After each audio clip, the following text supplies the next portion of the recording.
Reincarnation of strongest एक्सोसिस्ट के episode 11 की शुरुआत में हम लोग देखते हैं प्रिंसेस पूरे घर में सेका को ढूंढ रही होती है, लेकिन पूरे घर में सेका उसको कहीं नहीं मिलता है। वहीं हमें पता चलता है सेका तो बाहर होता है, जो कि प्रिंसेस से छुप रहा होता है। तभी यूकी बाहर आ जाती है। वो सेका से कहती है कि अगर प्रिंसेस फ्यूचर देख सकती है तो आप भी तो फॉर्च्यून टेलिंग मैजिक का यूज करके फ्यूचर देख सकते हो। तो सेका कहता है फॉर्च्यून टेलिंग और फ्यूचर देखना अलग अलग चीज है। एक फॉर्च्यून टेलर को टूल्स और एडवांस इन्फॉर्मेशन की जरूरत होती है और तो और उनकी लिमिट भी होती है, लेकिन फ्यूचर देखने की तो कोई भी लिमिट नहीं होती है। ये सुनकर सेका यूकी से पूछती है क्या प्रिंसेस आपके लिए कोई खतरा है। तो सेका कहता है नहीं, जब तक मैं उसके साथ इन्वॉल्व नहीं होता हूँ मैं सेफ हूँ। और अब अगले सीन में हम लोग देखते हैं अम्मू वहाँ से जा रही होती है। तभी सेका वहाँ पर आ जाता है और उसे पूछता है तुम कहाँ से आ रही हो। तो वो कहती है मैं तुम्हारे भाई के साथ स्वॉर्ड फाइट कर रही थी, लेकिन मैं एक बार भी नहीं जीत पाई। ये सुनकर सेका सोचता है आखिरकार अम्मू तो एक हीरो है, फिर वो ग्रे को क्यों नहीं हरा पाई। वहीं अब अम्मू सेका से पूछती है तुम यहाँ क्या कर रहे हो। तो सेका बताता है कि मैं तो प्रिंसेस से छुप रहा हूँ। ये सुनकर अम्मू कहती है लगता है प्रिंसेस तुम्हें ज्यादा ही पसंद करने लगी है, और वैसे भी हम लोग कल यहाँ से जा ही रहे हैं, तो जाने से पहले उससे थोड़ी बातें कर लो। वो वैसे भी बालकनी में अकेली बैठकर चेस खेल रही होगी अभी। ये सुनकर अब सेका प्रिंसेस के पास आ जाता है और कहता है आप अकेली क्यों खेल रही हो। तो प्रिंसेस कहती है कोई मेरे खिलाफ जीत ही नहीं सकता है, इसलिए वो मेरे साथ खेल ही नहीं रहा है। वैसे तुम्हें भी चेस खेलना आता है ना। तो सेका कहते हैं मुझे रूल्स तो पता है, लेकिन अच्छे से खेलना नहीं आता। ये सुनकर प्रिंसेस सेका से कहती है तो फिर मेरे साथ खेलो। वहीं सेका उसे कहता है मैं तो बिगनर हूँ, आप तो मुझे काफी इजीली हरा दोगी। ये सुनकर प्रिंसेस कहती है ठीक है, तो फिर मैं कुछ ही पीसेस का यूज करूंगी। तो सेका कहता है ठीक है, लेकिन मैं आप पर कोई दया नहीं दिखाऊंगा और जीत कर रहूंगा। ये सुनकर प्रिंसेस कहती है अगर तुम इतने ही कॉन्फिडेंट हो तो क्यों ना एक बेट लगाई जाए, जो हारेगा उसे विनर की एक बात माननी होगी, चाहे वो कुछ भी हो। ये सुनकर सेका कहता है ये तो मेरे लिए थोड़ा रिस्की है। तो प्रिंसेस कहती है अगर कोई ऐसा काम हुआ जो कि तुम्हें नहीं करना है तो तुम मना कर सकते हो। ये सुनकर सेका कहता है हाँ ये ठीक है, जिसके बाद वो लोग चेस खेलना शुरू करते हैं। और अब प्रिंसेस सेका से पूछती है तुम्हें क्या लगता है दुनिया की सबसे स्ट्रॉन्गेस्ट चेस पीस कौन सी है। तो सेका थोड़ा सोचता है और कहता है कि सबसे स्ट्रॉन्गेस्ट पीस मैं और आप हो, क्योंकि हम ही लोग तो चेस के पीसेस को कंट्रोल करते हैं, भले वो राजा भी हो। यह सुनकर प्रिंसेस कहती है तुम्हारा कितना अच्छा आंसर है। तो सेका पूछता है क्या मेरा आंसर सही था। तो प्रिंसेस कहती है मेरे दिमाग में तो कोई और ही आंसर था। वो अब टेबल के ऊपर हाथ रख के कहती है वर्ल्ड का स्ट्रॉन्गेस्ट पीस ये है। टेबल पर अभी कुछ नहीं दिख रहा होगा, लेकिन असलियत में सोल्जर, किंग, पॉलिटिशियन काफी सारे लोगों से घिरे रहते हैं। ये सुनकर सेका कहते हैं तो आपके हिसाब से जो नेमलेस मासेस है वो सबसे स्ट्रॉन्गेस्ट है। तो प्रिंसेस कहती है हाँ, पॉलिटिशियन और किंग कुछ भी नहीं करते हैं, वो बस लोगों से टैक्स हड़पते हैं। तो सेका कहते हैं आप प्रिंसेस होकर रॉयल्टी के बारे में ऐसी बातें कर रही हो। जिस पर प्रिंसेस कहती है पॉलिटिशियन टैक्सेस के बिना एग्जिस्ट ही नहीं कर सकते हैं, वहीं पर लोगों के पास इतनी पावर है कि वो पॉलिटिशियन को किसी भी समय खत्म कर सकते हैं। और अब प्रिंसेस सेका से कहने लगती है वैसे मैं इस गेम को जीतने वाली हूँ। तो सेका कहता है आपको ये पहले से ही पता था ना, आपने फ्यूचर देख लिया था। ये सुनकर प्रिंसेस कहती है क्या ग्रे ने तुम्हें बताया कि मैं फ्यूचर देख सकती हूँ। तो सेका कहते हैं हाँ, लेकिन उससे पहले ही मुझे शक हो गया था। आपको पता था कि ग्रे अगर मुझसे लड़ेगा तो वो हार जाएगा, और आपको ये भी पता था कि वो लकड़ी आपके ऊपर गिरेगी। तो जब ग्रे ने मुझे बताया कि आप फ्यूचर देख सकती हो तो मेरा शक दूर हो गया। ये सुनकर प्रिंसेस कहती है अच्छा वो ग्रे ने तुम्हें बता दिया, मुझे चिंता हो रही थी कि तुम्हें मैं इस बारे में कैसे बताऊंगी। जब मुझे अपनी पावर के बारे में पता चला तब मुझे रियलाइज हुआ कि मेरा जन्म क्यों हुआ। तो सेका पूछता है क्या एम्पायर की मदद करने के लिए आपका जन्म हुआ। तो प्रिंसेस कहती है नहीं, जो फ्यूचर में देखती हूँ वो चेंज हो सकता है। जब मुझे इस बारे में रियलाइज हुआ तो मैंने डिसाइड कर लिया था कि मैं अपने कमरे में बंद नहीं रहूंगी, मैं अपनी जिंदगी अपनी मर्जी से जीऊंगी।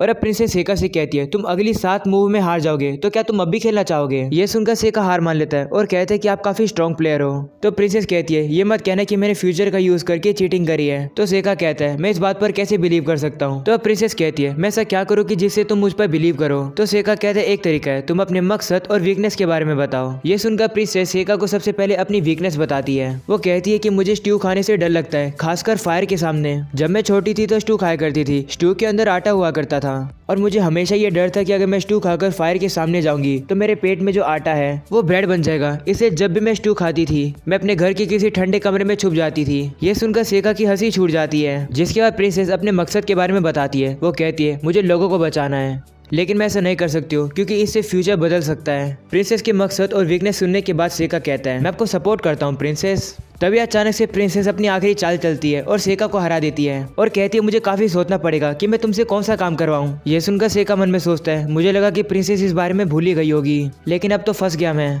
और अब सीन शिफ्ट होता है जहाँ पर हमें दिखाया जाता है। वहाँ पर हम देखते हैं कि काफी सारे गुंडे मरे होते हैं और उन गुंडों को मारने वाले वो डीमंस होते हैं जो कि हम लोगों ने कुछ पिछले एपिसोड में देखे थे।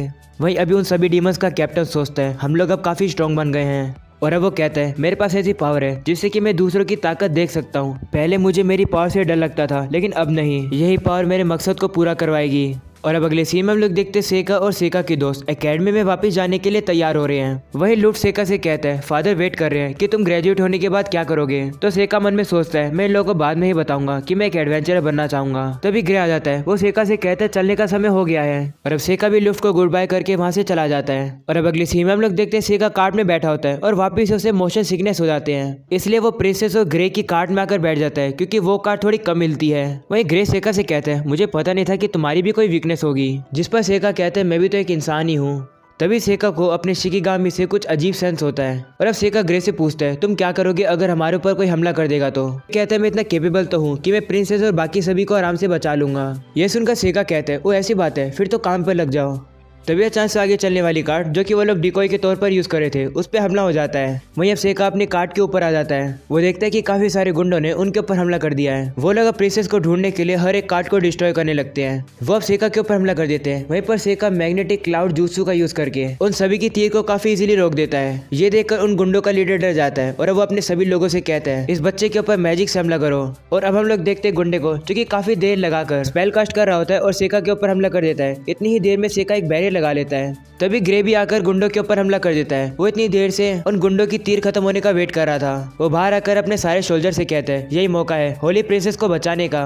ये सुनकर सारे सोल्जर जोश में आ जाते हैं और वो उन गुंडों के ऊपर हमला कर देते हैं। वहीं अब प्रिंसेस सेका के पास आकर कहती है क्या तुम दुश्मनों को जिंदा पकड़ सकते हो। तो सेका भी कहता है ठीक है और वो अपने वाइन बाइंड जूसू का यूज करके सारे गुंडों को जिंदा ही एक ही बारी में पकड़ लेता है। और अब अगली सीमा में पता लगता है कि मेबेल, अमू और ईफा को पता नहीं चला था कि उनके ऊपर गुंडों ने हमला कर दिया था क्योंकि उन तीनों की कार्ट बहुत आगे चली गई थी। वहीं पर हम लोग देखते हैं सारे सोल्जर गुंडों को पकड़कर कैपिटल में ले जा रहे होते हैं। और अब ग्रे वहां पर आके सेका को बताता है कि प्रिंसेस तुम्हें बुला रही है। तो सेका भी प्रिंसेस के पास आ जाता है। प्रिंसेस सेका को शुक्रिया करती है असैसिन को पकड़ने के लिए। ये सुनकर सेका कहता है तो वो असैसिन थे, आपने उन्हें पकड़वाया क्यों। तो प्रिंसेस कहती है ताकि उसे पता लग सके कि उन्हें भेजा किसने है। तो सेका उसे कहता है कि सभी लोगों को ले जाने की क्या जरूरत है, अगर एक भी उनमें से गलती से भाग जाता है तो वो वापिस आके हमारे ऊपर हमला कर सकते हैं। अच्छा यही रहेगा कि हम लोग उनके एक दो लिम्स तोड़ दें। तो प्रिंसेस कहते हैं नहीं, ऐसा करने की जरूरत नहीं है। और अब अगले सीन में हम लोग देखते हैं वो लोग अपने डेस्टिनेशन पर पहुंच जाते हैं। प्रिंसेस काफी ज्यादा खुश होती है और उनसे कहती है मुझे काफी कम मौका मिलता है अपनी ही उम्र के लोगों के साथ बात करके, मुझे काफी मजा आया। तभी ग्रे प्रिंसेस से कहते हैं चलने का समय हो गया है। वहीं अब ग्रे भी सेका को बाय करता है, जिसके बाद सेका प्रिंसेस से कहने लगता है अपना ख्याल रखना। वहीं प्रिंसेस सेका से कहती है मैं तुम्हारी ही तरफ हूँ, इसे कभी मत भूलना। और अब ऐसा बोलने के बाद प्रिंसेस वहां से चली जाती है। वहीं पर सेका काफी कंफ्यूज लगता है। और अब अगले सीन में हम लोग उन्हीं डीमंस को देखते हैं जो कि अपने डेस्टिनेशन पर पहुंचने वाले हैं। वहीं कैप्टन कहने लगता है हमें खुद प्रिपेयर होना होगा क्योंकि हीरो को मारने के बाद वो लोग हमें जिंदा नहीं छोड़ेंगे। भले ही आगे डेथ हमारा वेट कर रही है, हम लोग हीरो को मारकर डीमंस के फ्यूचर को बचा कर रहेंगे। वहीं अब कैप्टन के टीममेट कहने लगते हैं चाहे हमारे साथ कुछ भी हो हम लोग आपको सपोर्ट करते रहेंगे। ये सुनकर उनका कैप्टन काफी खुश होता है और इसी के साथ हो जाता है ये एपिसोड यहीं पर खत्म। तो आप लोग को तो पता ही है क्या करना है, इस वीडियो को जल्दी से कर दो लाइक और कर दो चैनल को सब्सक्राइब नहीं किया तो मिलते हैं फिर इसके नेक्स्ट एपिसोड में। तब तक के लिए आप सभी को पीस आउट।